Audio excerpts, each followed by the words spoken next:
Hello students, मैं आर्यन गुप्ता स्वागत करता हूं आपका इस वीडियो में, जिसमें हम लोग पढ़ रहे हैं क्लास 12 फिजिक्स चैप्टर 2 के एनसीईआरटी और कुमार मित्तल की बुक के न्यूमेरिकल्स।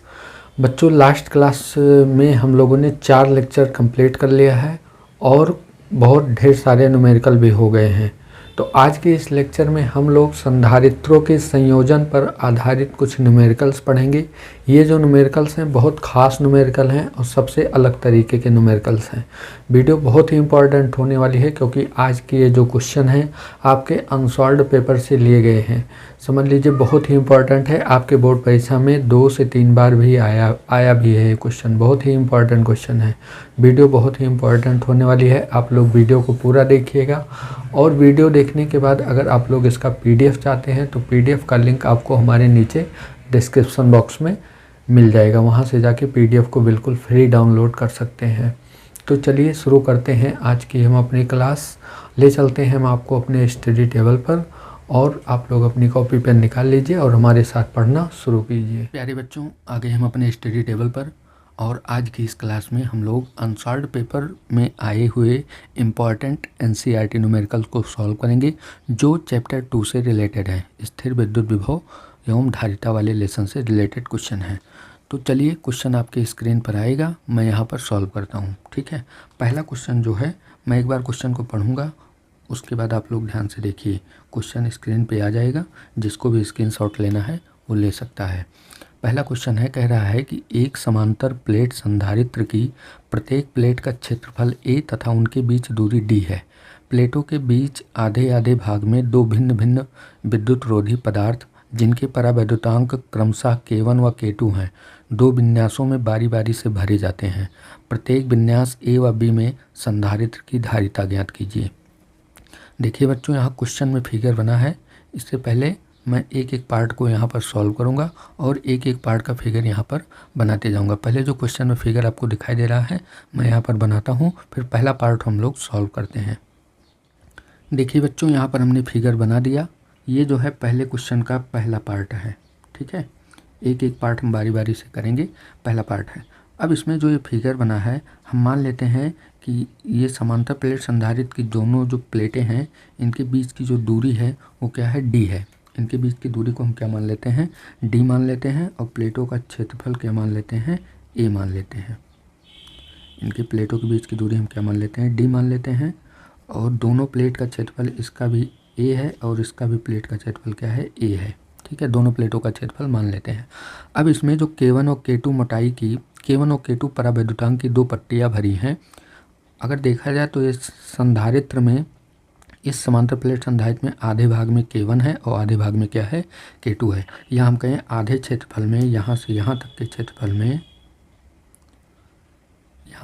यहाँ से यहाँ तक का क्षेत्रफल जो होगा वो क्या होगा, आधा क्षेत्रफल होगा यानी a/2। और आधे क्षेत्रफल में K2 परावैद्युतांक की पट्टी भरी गई है। ठीक है, यहाँ से ये जो है आपका ये क्या है, a/2 है। ठीक, आधे आधे भाग में पट्टियाँ भरी गई हैं।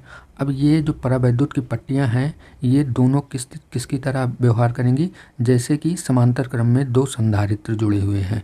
तो इसको मैं सॉल्व करना शुरू करता हूँ। आप लोग देखिए, मैं यहाँ पर लिखता हूँ कि K1, फिगर आपको दिखाई दे रहा होगा, यहाँ पर लिखेंगे K1 व K2, K1 व K2 परावैद्युतांक की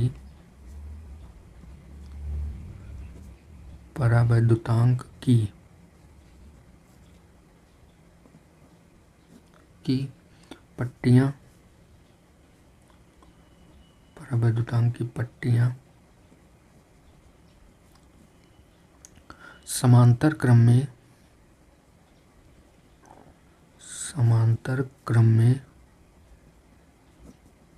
में जुड़े 2 संधारित्र की तरह है। 2 संधारित्र की तरह है।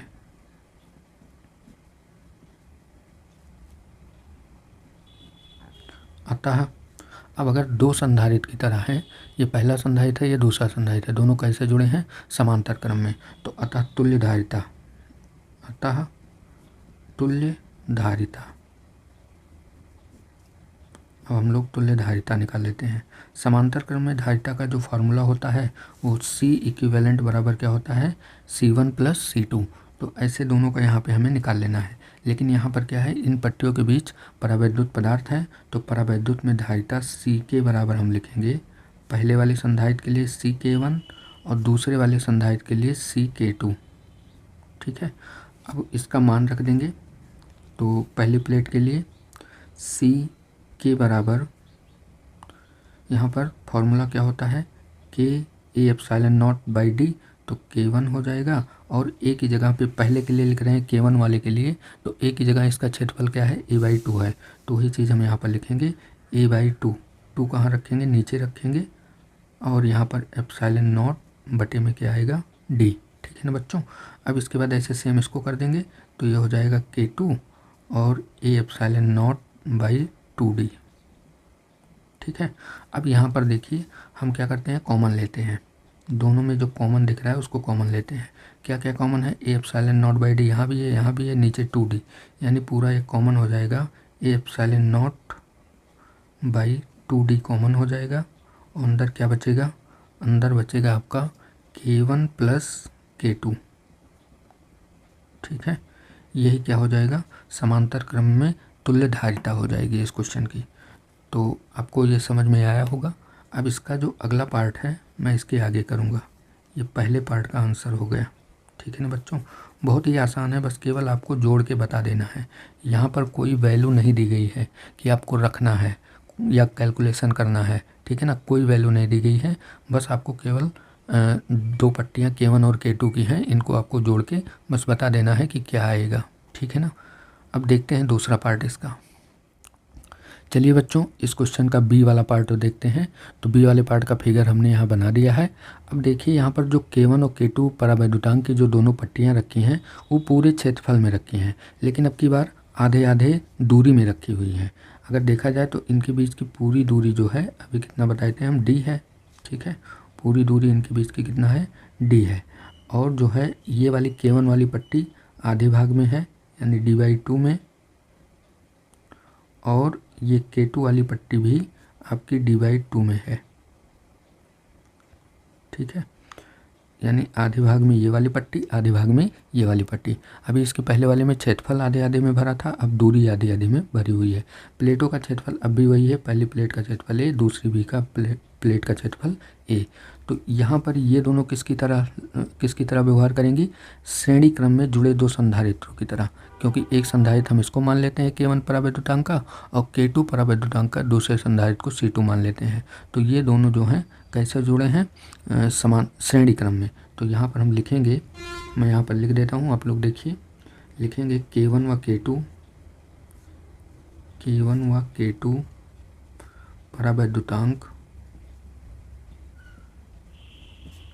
परावैद्युतांक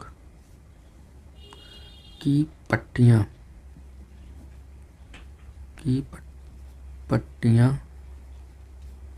श्रेणी क्रम में जुड़े 2 संधारित्रों की तरह हैं, 2 संधारित्रों की तरह हैं। अतः तुल्य धारिता।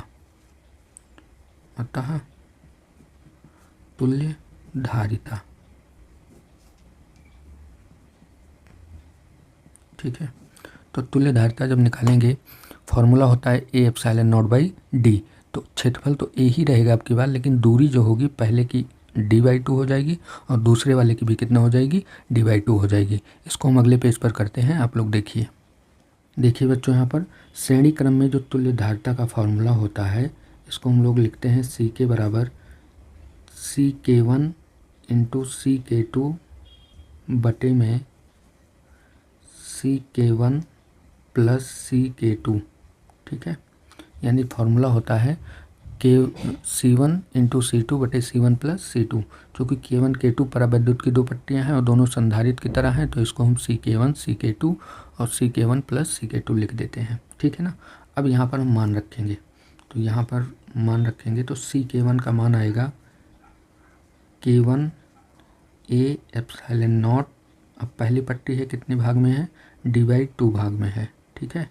यहाँ D/2 रख देंगे, गुणे में यहाँ पर K2 A एप्सिलॉन नॉट बटे इसका भी क्या होगा, D/2 होगा। अब यही चीज़ नीचे प्लस में करके लिखेंगे, तो यही चीज़ हम यहाँ पर प्लस में करके लिख देते हैं। तो K1 A एप्सिलॉन नॉट बटे D/2 और प्लस में K, यहाँ K1 रहेगा, K2 A एप्सिलॉन नॉट बटे D/2। अब अगर जो है यहाँ पर देखें हम तो 2 का ऊपर मल्टीप्लाई हो रहा है, यहाँ भी 2 का ऊपर, मतलब हर जगह 2 का ऊपर मल्टीप्लाई हो रहा है। इसको हम लोग लिखेंगे CK बराबर, ठीक है, यहाँ से बराबर नहीं लगेगा। अब जो है फिर अगली लाइन में इसको हम करते हैं। देखिए आप लोग यहाँ पर लिखेंगे, ये 2 ऊपर चला जाएगा तो ये हो जाएगा 2K1 A epsilon not by D और गुणे में 2K2 A epsilon not by D, ठीक है। और पूरे का बटे यहाँ भी हम क्या करते हैं, ऊपर गुणा कर लेते हैं, तो 2K1 A epsilon not by D और प्लस में 2K2 A epsilon not by D, ठीक है बच्चों, इतना समझ में आया आप लोगों को। अब इसके बाद देखिए, अब इसके बाद जो है हम इसको आगे सॉल्व करते हैं। क्या करेंगे, अब ऊपर तो गुणे में है इसलिए नीचे हम क्या करते हैं, जो कॉमन मिले उसको कॉमन लेते हैं। तो C के बराबर हमें क्या मिलेगा, यहाँ पर बराबर लगाते हैं, यहाँ लिखेंगे, इसको पहले ऊपर वाला एज इट ऐसे लिख लेते हैं। तो 2K1 A epsilon not by D और गुणे में 2K2 A epsilon not by D। नीचे देखिए प्लस में है, यहाँ पर जो कॉमन मिल रहा है उसको कॉमन निकाल लेते हैं। क्या कॉमन मिल रहा है, पहली बात तो 2 कॉमन है, A epsilon not by D common है, तो 2 एप्सिलॉन नॉट बाई D हम बाहर ले लेते हैं और अंदर में क्या बचेगा, K1 यहाँ बचेगा, यहाँ K2 बचेगा, तो K1 प्लस K2, ठीक है। अब जो है एप्सिलॉन नॉट बाई D, यहाँ देखिए एप्सिलॉन नॉट बाई D यहाँ भी है, एक कट जाएगा, एप्सिलॉन नॉट से एप्सिलॉन नॉट और D से D, एक कट जाएगा, एक बचेगा। तो यहाँ पर इसको हम लोग लिखते हैं C के बराबर, देखिए आप लोग यहाँ पर लिखेंगे बराबर, क्या बचेगा, 2 से 2 भी कट जाएगा एक, तो यहाँ पर बचेगा 2K1 इंटू K2 और गुणे में A एप्सिलॉन नॉट, ठीक है, क्या बचेगा, A एप्सिलॉन नॉट बटे में क्या होगा, K1 प्लस K2। बच्चों यहाँ पर D भी है तो इसके बटे में D भी आ जाएगा, यहाँ इसके पूरे के बटे में क्या आएगा, D आएगा, ठीक है ना। तो नीचे क्या बचेगा, K1 प्लस K2, ठीक है ना। अब इसको हम लोग चाहें तो ऐसे लिख सकते हैं, 2 का मल्टीप्लाई इसके साथ करा दें और नीचे D, तो इसको लिख सकते हैं 2A epsilon not by D और यहाँ पर क्या बचेगा, K1 इंटू K2 बटे में K1 प्लस K2, ठीक है। 2 एप्सिलॉन नॉट और नीचे D ये जो है इसको हमने यहाँ पर लिख दिया गुणे में, और K1 इंटू K2 को अलग करके नीचे इसके क्या है, K1 प्लस K2 कर दिया, ठीक है ना। समझ में आया आप लोगों को, यहाँ पर CK लिख दीजिए, ठीक है। यही क्या हो जाएगा, दोनों का तुल्यधारिता का फॉर्मूला नहीं है, आंसर हो जाएगा, क्योंकि ये क्वेश्चन के रूप में आया है। इसको हम फार्मूले के रूप में भी यूज ले सकते हैं, ठीक है, लेकिन वहाँ पे फिर हमें क्या क्या दिया है उसको लिखना पड़ेगा और उसके हिसाब से यहाँ पर रख कर फिर उसका मान निकालना पड़ेगा, ठीक है। आगे एक क्वेश्चन है मैं करवाऊँगा, ठीक है, बहुत ही इम्पोर्टेंट क्वेश्चन है वो, और ये भी एक प्रकार से समझ लीजिए कॉन्सेप्ट है। अगर आप लोगों को समझ में आया है तो वीडियो को लाइक करें और कमेंट करके हमें ज़रूर बताएं कि आपको समझ में आया या नहीं। चलिए देखते हैं दूसरा क्वेश्चन। दूसरा क्वेश्चन बच्चों आपके स्क्रीन पर आएगा, मैं एक बार क्वेश्चन को पढ़ दे रहा हूँ, ठीक है, ध्यान से सुनिए आप लोग। दूसरा क्वेश्चन क्या कह रहा है कि समांतर पट्ट संधारित्र की धारिता का व्यंजक व्युत्पन्न कीजिए और किसी समांतर प्लेट संधारित्र की धारिता 2 माइक्रोफैरड है, इसके आधे भाग को चित्रानुसार एक परावैद्युत पदार्थ से भरा जाता है तो इसकी धारिता 5 माइक्रोफैरड हो जाती है। परावैद्युतांक के का मान ज्ञात कीजिए। तो इसमें 2 क्वेश्चन दे रहा है। ऊपर वाला जो क्वेश्चन इतना है, समांतर पट्ट संधारित्र की धारिता का व्यंजक व्युत्पन्न कीजिए।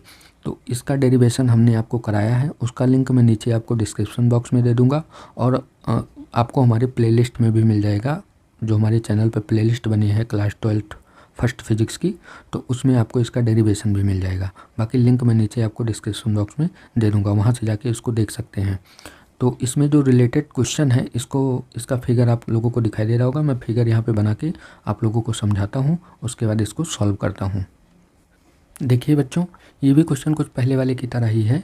तो आधे भाग में क्या है कि परावैद्युतांक की पट्टी भर दी गई है और आधा भाग ऐसे वायु में खुला छोड़ दिया गया है और वायु में धारिता C1 बोल दी गई है और परावैद्युत में धारिता क्या बोल दी गई, CK बोल दी गई।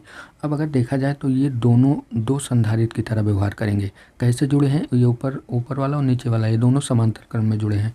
तो फिर वही, अगर प्लेटों का क्षेत्रफल A है तो आधे भाग में आपका ये वायु है, आधे भाग में D/2 पार्ट में, और फिर आधे भाग में ये K परावैद्युतांक की क्या है, पट्टी है। ठीक है ना, आधे भाग में K परावैद्युतांक की पट्टी है, सॉरी आधे क्षेत्रफल में A हो जाएगा यहाँ पर। ठीक है ना बच्चों, आधे A/2 भाग में वायु है और A/2 भाग में परावैद्युतांक की पट्टी है। ठीक है ना, तो यहाँ पर ये समांतर क्रम में जुड़े 2 संधारित्रों के तुल्य हैं, अतः धारिता क्या होगी, तो यहाँ पर धारिता क्या होगी, चूँकि ये परावैद्युत पदार्थ भर दिया गया है तो धारिता परावैद्युत में निकालेंगे। C के बराबर क्या होगा, C1 और प्लस ये आपका क्या C2।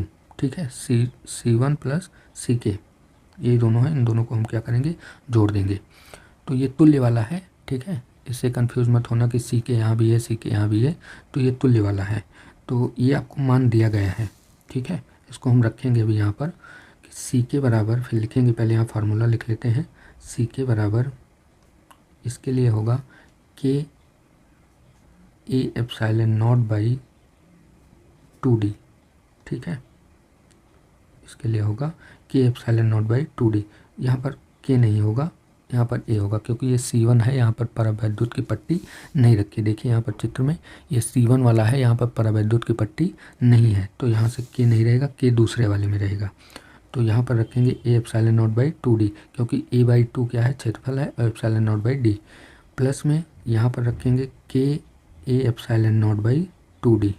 ठीक है, क्योंकि क्षेत्रफल जो है वो A/2 है। वैसे तो फार्मूला C बराबर A epsilon not by D होता है, लेकिन क्षेत्रफल की जगह क्षेत्रफल आधा है तो A/2 रखेंगे।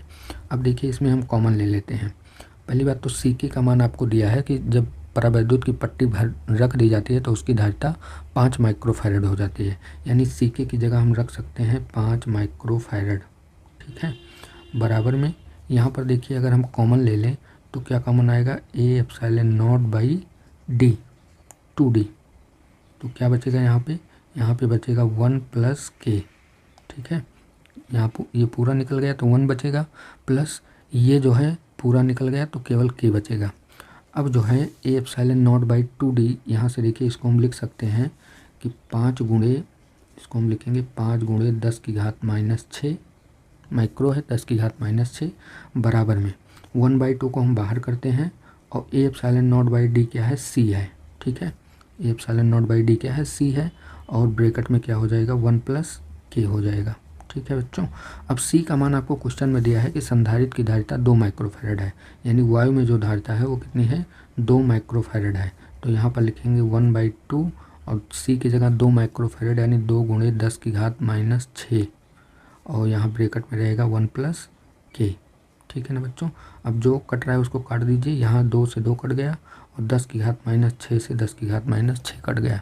अब जो है क्या बचा, इधर 5 बचा, इधर 1 प्लस K बचा, तो इसको लिख लेते हैं। इसको हम ऐसे भी लिख सकते हैं, K प्लस 1 बराबर क्या बचा, 5, और यहाँ से अगर K का मान निकालें तो कितना आ जाएगा, 5 माइनस 1 आ जाएगा, यानी K का जो मान आएगा वो क्या आएगा, 4 आएगा। ठीक है ना बच्चों, K का जो मान आएगा वो कितना आएगा, 4 आएगा।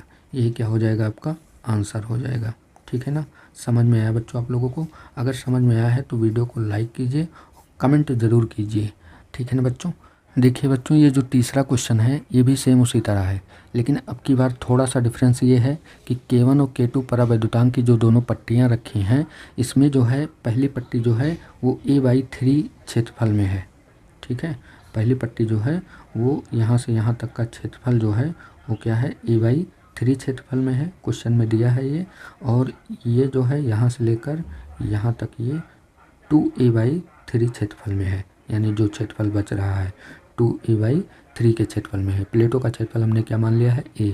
ठीक है, अब ये जो लाइन खींचे हैं, ये वाली इधर वाली इधर वाली, ये दिखाती है कि ये किसी स्रोत से जुड़ी है और ये दिखाती है कि हाँ पृथ्वी से जुड़ी है। ठीक है ना बच्चों, और इनके बीच की दूरी क्या है, D है। तो यहाँ पर भी हम लिखेंगे चूँकि, यहाँ पर लिखेंगे चूँकि K1 व K2 परस्पर समांतर क्रम में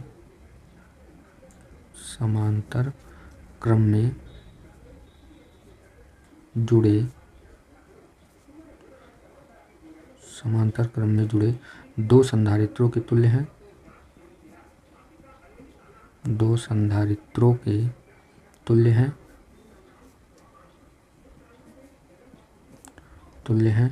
अतः तुल्य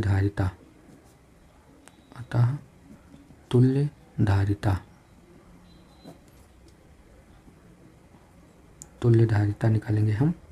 तो चूँकि परावैद्युत की पट्टियाँ हैं तो धारिता हम कैसे निकालेंगे, सी के बराबर होगा CK1 प्लस में CK2।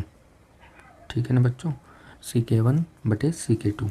अब जो है यहाँ पर CK1 C के बराबर लिखेंगे, C के बराबर, इसके लिए फार्मूला लगाएंगे K1 A1 बटे एप्सिलॉन नॉट और पूरे का बटे D, प्लस यहाँ पर लिखेंगे K2 A2 एप्सिलॉन नॉट बटे D।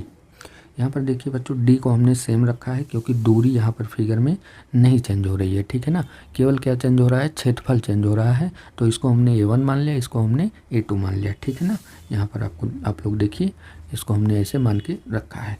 अब यहाँ पर C के बराबर अगर निकालेंगे तो ये आएगा आपका, यहाँ पर मान रख देते हैं पहले, K1 A1 का मान जो है A/3 है, तो A epsilon not by 3D हो जाएगा, और प्लस K2 A2 का मान क्या है, 2A/3 है, तो यहाँ 2A epsilon not by 3D हो जाएगा। ठीक है, अब हम कॉमन कर लेते हैं। यहाँ पर क्या क्या कॉमन हो रहा है देखिए आप लोग, तो C के बराबर यहाँ पर पहली बात तो A epsilon not by 3D पूरा कॉमन हो रहा है। A एप्सिलॉन नॉट यहाँ भी है बटे 3D यहाँ भी है।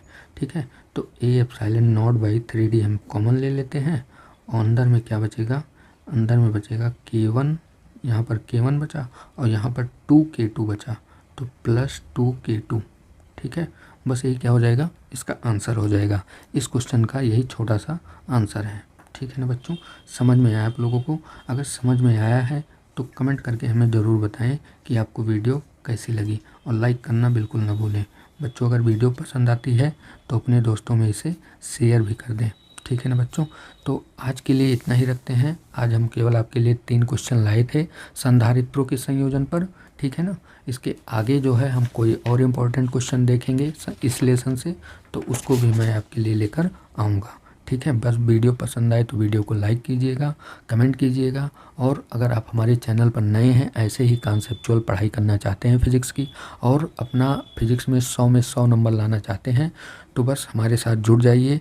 बस 1 नवंबर से हम फिज़िक्स और मैथ का, क्लास 12 की फ़िज़िक्स और क्लास 12 की मैथ का अनसॉल्व्ड पेपर का सॉल्यूशन लेकर आने वाले हैं। इसी तरीके से मैं आपको सॉल्यूशन भी दूंगा और उसका PDF भी दूंगा। PDF कोई नहीं देता है फ्री में, लेकिन मैं आपको फ्री में PDF दूंगा। बस आपको PDF के लिए आपको हमारे टेलीग्राम चैनल को ज्वाइन करना होगा, जिसका लिंक आपको नीचे डिस्क्रिप्शन बॉक्स में मिल जाएगा। आप वहाँ से जाके चैनल को ज्वाइन कर लीजिए, और वहाँ से PDF आपको बिल्कुल फ्री मिलेगी, उसका कोई भी चार्ज नहीं देना होगा। ठीक है ना बच्चों, तो आज के लिए इतना ही रखते हैं। मिलते हैं कल एक नई क्लास में, एक नए कॉन्सेप्ट और एक नए क्वेश्चन के साथ। तब तक आप लोग अपनी पढ़ाई करते रहिए, मस्त रहिए। जय हिंद, जय भारत।